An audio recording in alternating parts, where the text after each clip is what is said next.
Automoto. Većina kupaca u svijetu danas svoju potragu za novim automobilom započinje isključivo na internetu. U Hrvatskoj 10 najboljih internet stranica u kategoriji Automoto za 2006. godinu su Auti,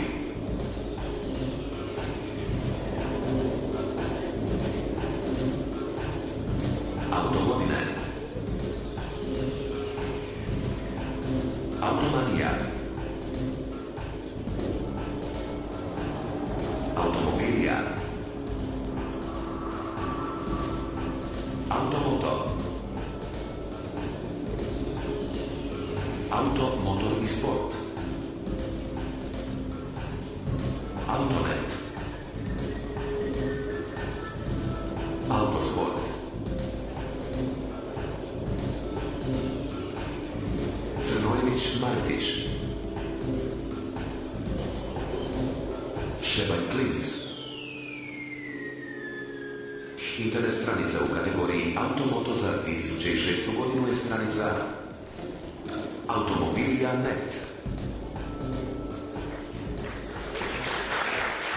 Evo pozivamo glavnog urednika, gospodina Edrišaca, da dođe i primi nagradu. Pravo osvježenju moru portala automobilske tematike na hrvatskom bregu. Dinamičan dizajn, mnoštvo pluginova i multimedijalnih sadržaja čine svaku posjetu portalu zabavno. Bogat sadržaj i širok spektar tema zadovoljeće svakog ljubitelja automobila. Pregleda baza novih automobila idealan je vodič za kupce. Dodatni sadržaj poput tuning rubrike i malog oglasnika atraktivni su i zanimljivi. Jednostavno i intuitivno korisničko sučenje podjednako zadovoljava kriterije početnika i naprednijih posjetitelja. Čestitamo! Hvala svima na ovoj vrednoj nagradi. Kratko